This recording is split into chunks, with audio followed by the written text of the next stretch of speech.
എല്ലാവർക്കും അദ്വൈതം P S സിയിലേക്ക് സ്വാഗതം. ഞാനിന്ന് എത്തിയിരിക്കുന്നത് ഇന്നലെ നടന്ന WCPO എക്സാമിൻ്റെ ഒരു പരിശോധന. നമുക്കറിയാം ആ എക്സാം എങ്ങനെയായിരുന്നു. പലരും നിരാശയിലായിരിക്കും, പലരും സന്തോഷത്തിലായിരിക്കും, പലരും എന്ത് ചെയ്യണമെന്ന് അറിഞ്ഞുകൂടാത്തൊരവസ്ഥയിലായിരിക്കും.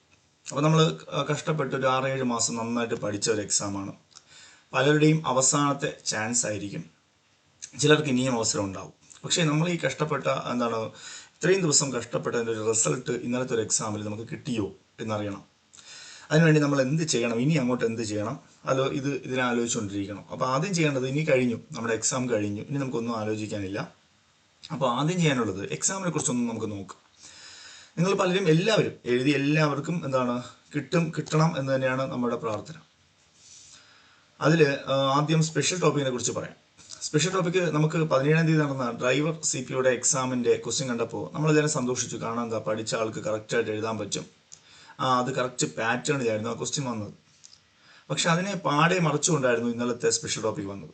നമ്മൾ പറഞ്ഞതുപോലെ തന്നെ 18 മാർക്കോളം എല്ലാവർക്കും എഴുതാൻ പറ്റും, 1-2 ക്വസ്റ്റ്യൻ ആർക്കും എഴുതാൻ പറ്റില്ല, അത് സാരമില്ല. പക്ഷേ ഇന്നലെ പഠിച്ചത് ഒരു കാണാപ്പാഠം പഠിക്കുന്ന ഒരു രീതിക്ക്, ആ രീതിക്കാണ് ക്വസ്റ്റ്യൻ ചോദിച്ചത്. കുറച്ച് സെക്ഷൻ അകത്തോട്ട് കയറി സബ്സെക്ഷൻ്റെ ശിക്ഷ അങ്ങനെയൊക്കെ ചോദിച്ചു.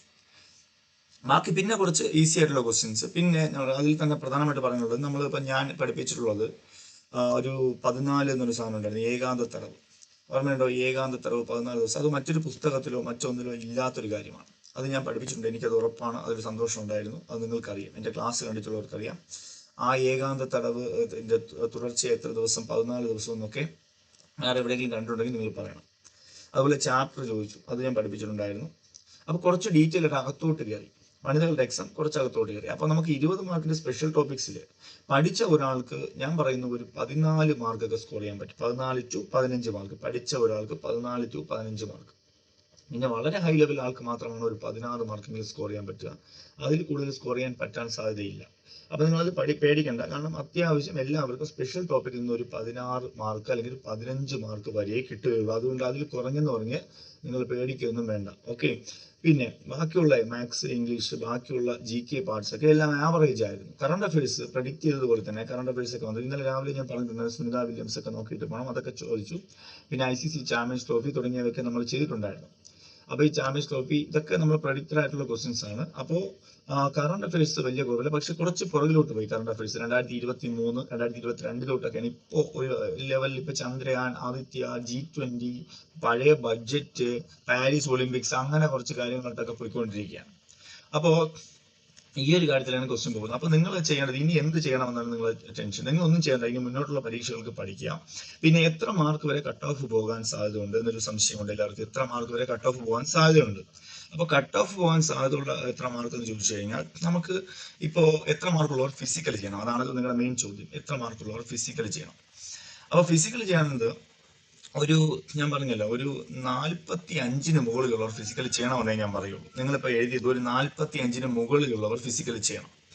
കട്ട് ഓഫ് വന്നോട്ടെ, എത്രയോ വന്നോട്ടെ, 45-ന് മുകളിലുള്ളവർ ഫിസിക്കൽ ചെയ്യണം.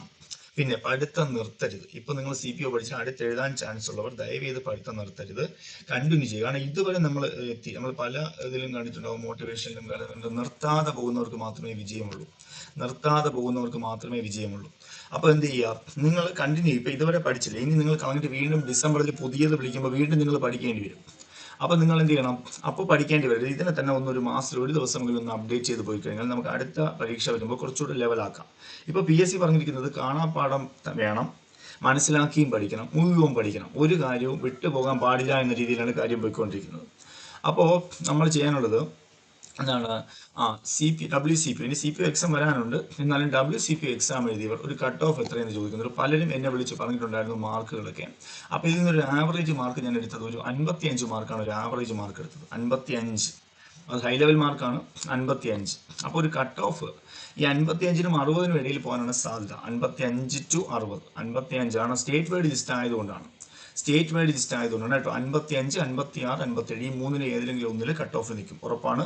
55 to 57-നകത്ത് കട്ട് ഓഫ് നിൽക്കും എന്ന് പറഞ്ഞാൽ അതിൽ താഴെയുള്ളവർ നിരാശരായി പഠിക്കേണ്ട അല്ലെങ്കിൽ ഫിസിക്കൽ ചെയ്യേണ്ട എന്നല്ല പറഞ്ഞത്.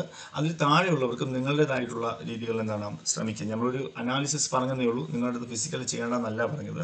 കട്ട് ഓഫ് ഒരു 50 വരെയൊക്കെ വരാം, 50 to 55 അല്ലെങ്കിൽ 57 വരെയൊക്കെ വരാം. അപ്പോൾ നിങ്ങളൊരു ഞാൻ പറഞ്ഞില്ലേ എന്തായാലും 45 മാർക്കിനുള്ള എബോവ് ഉള്ളവർ, അല്ലെങ്കിൽ വേണ്ട 50 ആവറേജ് കിട്ടും. കുറച്ച് ഡിലീഷൻ ഒക്കെ വരാനുണ്ട് കേട്ടോ. അപ്പോൾ അതുകൊണ്ട് തന്നെ ആരും പ്രതീക്ഷ കൈവിടണ്ട, എല്ലാവർക്കും ചാൻസ് ഉണ്ട്. ഓക്കെ, അപ്പോൾ ഫിസിക്കൽ നോക്കി തുടങ്ങിക്കോളാം. നിങ്ങൾ മെയിനായിട്ട് നോക്കുന്നത് ഫിസിക്കൽ, പിന്നെ പഠനം കണ്ടിന്യൂ ചെയ്ത് പൊയ്ക്കൊള്ളുക. CPO ആയാലും WCPO ആയാലും പഠനം കണ്ടിന്യൂ ചെയ്ത് പൊയ്ക്കൊള്ളുക.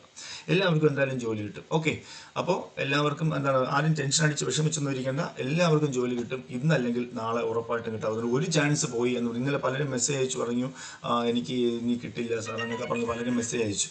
അപ്പോൾ അതൊന്നും കണ്ട് നിങ്ങൾ പേടിക്കേണ്ട. എന്തായാലും ആരും നിരാശരാകണ്ട, എന്തായാലും ജോലി കിട്ടും. നിങ്ങൾ കണ്ടിന്യൂ ചെയ്തോളുക. ഓക്കെ, അപ്പോൾ ഞാൻ പറഞ്ഞത് മനസ്സിലാക്കിയിരിക്കുക, ഫിസിക്കൽ തുടങ്ങിക്കൊള്ളുക. Okay, thank U.